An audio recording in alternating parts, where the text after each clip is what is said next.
Hola corresendas, soy Héctor García Rodicio, científico de profesión, corredor por afición. Aquí te hablo de correr en montaña desde una perspectiva científica. La cuestión de hoy, entrenar en ayunas, revisión de 19 estudios.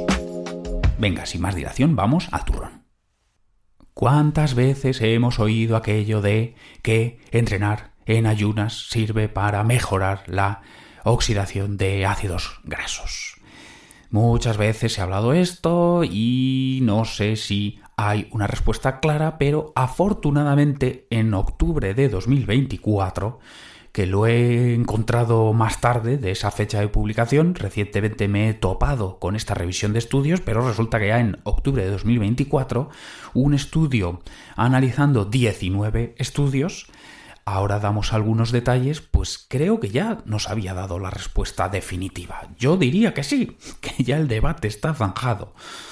Entonces, ya sabéis que no me gusta crear hype, con lo cual os lo digo, no sirve para mejorar la oxidación de grasas el entrenar en ayunas. También hay que decir que no es lo mismo ayunas que glucógeno bajo. Hubo un episodio no hace mucho donde hablábamos de la pertinencia o no de desayunar, si servía para rellenar glucógeno muscular. Eso ya vimos que no, porque está intacto del día anterior, porque por la noche no te has movido. Glucógeno hepático, se vacía una pizca porque alimenta al cerebro durante la noche, pero el desayuno no contribuye a rellenarlo más. Entonces no hace falta desayunar porque el glucógeno está lleno del día anterior si hiciste la carga correspondiente. Entonces no hay ningún problema en salir en ayunas. Pero ¿hay algún beneficio en salir en ayunas? Bueno, como he dicho, adelanto que no. Pero venga, vamos a ver los detalles. Es estudio, curiosamente, de grupo español de investigación, aunque colabora también David Bishop, que seguramente es el mayor experto mundial en mitocondrias. O más concretamente en biogénesis mitocondrial. Bueno, han juntado 19 estudios en atletas entrenados, es decir, con 50 mililitros kilo minuto de VO2 max, o altamente entrenados, es decir, más de 65 mililitros kilo minuto de V2 max, que van a hacer entrenamiento en una de estas 4 condiciones y se va a comparar con la condición control, que sería... Bueno, ahora vemos cuál sería el contrario a lo que vamos a decir. 4 procedimientos, 4 protocolos se van a contrastar con ir comido, para entendernos. Entonces sería entrenar en ayunas, o sea, habiendo quitado el desayuno. Puede ser también en el sleep low, que significa que ayer hiciste entreno de alta intensidad para agotar depósitos de glucógeno y no cenaste carbohidratos y entrenas tampoco habiendo desayunado. Eso es el sleep low. O sea, ayunas es hoy por la mañana no he comido nada y me voy a entrenar. Pero bueno, que ya dijimos en su momento que eso no significa que vayas bajo de glucógeno. Pero bueno, como esto es lo que comúnmente se entiende como ayunas, pues algunos de estos estudios es lo que han contrastado. Ayer comí normal, me levanto, no tomo nada y me voy a entrenar. Eso es ayunas. Otro protocolo es el sleep low, que es ayer hice entreno de alta intensidad, no rellené posteriormente con carbohidratos, me levanto también sin comer nada y me voy a entrenar, sleep low. Luego, recover low es otro procedimiento que sería ayer entrené y no hice recarga de carbohidratos, pero no necesariamente fue un entreno súper intenso, o sea, orientado o pensado específicamente para agotar todo el glucógeno, sino un entreno cualquiera, y después no rellené de acuerdo con las recomendaciones, pues de tantos gramos por kilo de peso corporal en una ventana de tantas horas y no sé qué. Simplemente, digamos, descuidé el recovery después del entreno. Y cuarto protocolo sería twice a day, es decir, que hago entreno a la mañana, hago segunda sesión por la tarde y en medio apenas he comido carbohidrato. Bueno, en resumen sería ir en ayunas, esa es una, y las otras 3 van destinadas a, efectivamente, agotar glucógeno y entrenar sin glucógeno. Bueno, Y lo que se mide es la expresión de genes implicados en la biogénesis mitocondrial, especialmente PGC1-alfa, aunque hay otro que creo que se llama TFAM.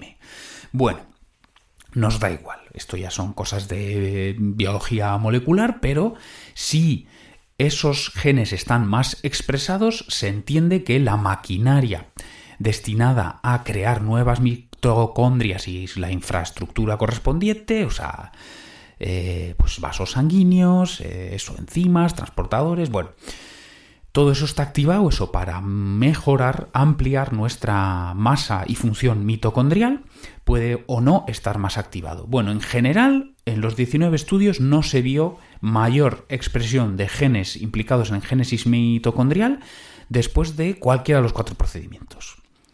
Sí se vio algo más de expresión de esos genes cuando los protocolos, sea uno u otro, habían conseguido generar diferencias de más de 200 milimoles por kilo de peso corporal seco. No sé muy bien técnicamente qué significa esto.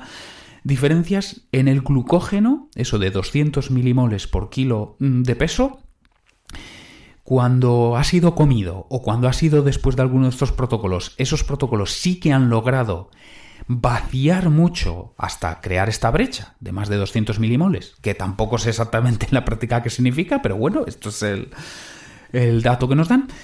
Signifique lo que signifique, pero sí que podemos entender que se trataría de una brecha grande, o sea, de que lo tienes bastante relleno o lo tienes casi a cero. Cuando generas ese vaciado, casi completo o completo, ahí sí se ve más expresión de genes, pero claro, fíjate tú. O sea, más expresión de genes. Luego tendrá que materializarse esos cambios de los cuales se encargan dichos genes y luego eso también tendrá que traducirse en rendimiento. O sea, es una cantidad de suposiciones demasiado grande para observar cambios reales, cambios de facto. Que esto va en la línea también de otros estudios que lo que miran no es expresión de genes, sino lo que miran es efectivamente el metabolismo momento a momento después de alguno de esos protocolos. ¿Qué es lo que vas a observar si no has metido carbs? Pues efectivamente que hay más oxidación de grasas para sostener el esfuerzo, sea la intensidad que sea. Pero claro, eso es un cambio agudo. Si no hay glucosa de la que tirar, pues el cuerpo tendrá que utilizar lo que pueda. Y entonces acudirá a las grasas, incluso en alta intensidad. Si no hay carbohidratos, pues tendrá que generar la energía, los vatios, de alguna manera. E incluso si es muy alta intensidad, pues usará las grasas en ausencia de glucosa. Pero eso es un cambio agudo. Eso no nos dice que hayamos optimizado nuestra oxidación de grasas, que incluso a un alto ritmo estemos todavía por debajo de primer umbral, tirando casi en exclusiva de grasas y apenas de la glucosa. Vale, y entonces estamos viendo que cualquiera de esos procedimientos se supone que para vaciar glucógeno no tienen cambios reales, pero es que encima esto sería, aunque los tuvieran, o sea, para empezar no es efectivo, pero aunque fuera efectivo, es impracticable, porque claro, si vas vacío de glucógeno, eso va antes o después a comprometer la continuidad del entrenamiento, que sabemos que es lo más importante. Lo más importante de entrenar es entrenar. No que si este intervalo, que si este otro intervalo, que si el microciclo debe ser así, que si tanto volumen, que si la tirada larga debe representar el porcentaje X del volumen semanal o del... O sea, lo más importante de entrenamiento es entrenar con continuidad. Y para eso, pues me temo, sobre todo si hablamos de la élite y los niveles de volumen que sostienen, sea medido en kilómetros, sea medido en horas, pues ahí van a necesitar combustible y sin él, pues se compromete la continuidad del entrenamiento y por lo tanto las adaptaciones. Entonces, conclusión. La génesis mitocondrial o en general las adaptaciones vienen eso, del volumen, del alto volumen ininterrumpido y de meses y años, o incluso décadas. Ya sabemos que esa es la receta no secreta, por todos conocidos, no fancy, o sea, no muy rebuscada, sino muy simplona en realidad. La receta en deportes de resistencia es volumen acumulado durante años o incluso décadas y de manera ininterrumpida, de manera continua. Esa es la vía para estimular las adaptaciones.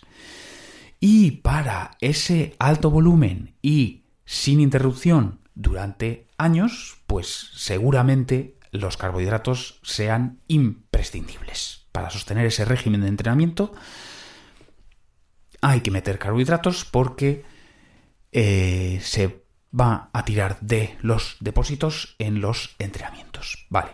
Y para la masa popular sí que podemos entender algo un poco matizado.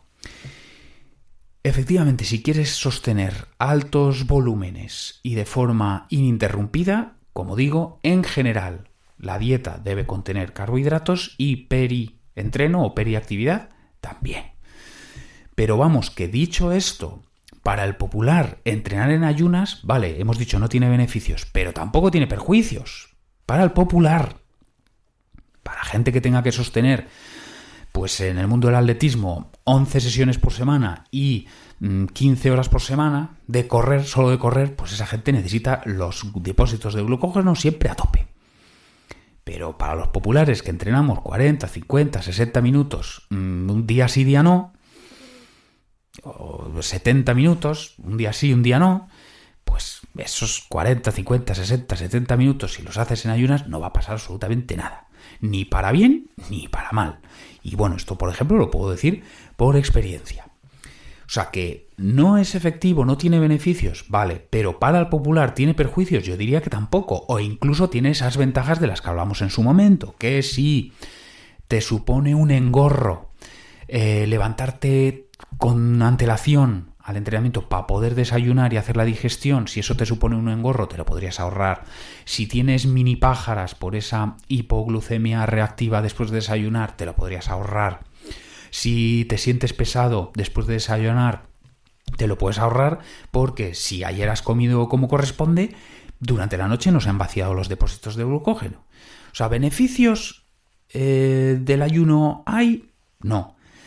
Perjuicios tampoco, por lo tanto, no obsesionarse. Recapitulación por si no ha quedado suficientemente claro. Los procedimientos destinados a vaciar glucógeno para después entrenar con la idea de estimular una mayor génesis mitocondrial no funcionan. O sea, vaciar glucógeno no funciona para una mayor génesis mitocondrial. Pero estar bajos de glucógeno sí pueden afectar a la calidad del entrenamiento, por volumen o por intensidad. Entonces, en el largo plazo no tiene mucho sentido entrenar bajos de glucógeno porque no tiene beneficios y sí tiene potenciales riesgos, que es comprometer la continuidad del entrenamiento o la calidad del entrenamiento los días que toque intensidad. Dicho esto, ¿el desayuno es imprescindible y especialmente en populares? Pues no, por lo que explicamos también en su momento, porque durante la noche apenas se ha vaciado el glucógeno hepático y el muscular ni se ha movido. Entonces, mensaje para llevar a casa. Si entrenas altos volúmenes, si entrenas muchos días de intensidad a la semana, pues los carbohidratos son esenciales, los depósitos deben estar idealmente lo más altos posibles siempre. Dicho esto, si por lo que sea desayunar te supone un problema, que sepas que durante la noche apenas se ha vaciado, con lo cual podrías afrontar un entreno normal. Sin desayunar, quiero decir. ¿Que el entreno va a contener mucha intensidad o se va a alargar? Bueno, pues también puedes comer intraentreno. Espero haber aportado información interesante, más todavía si es información útil, a la Apilarsen.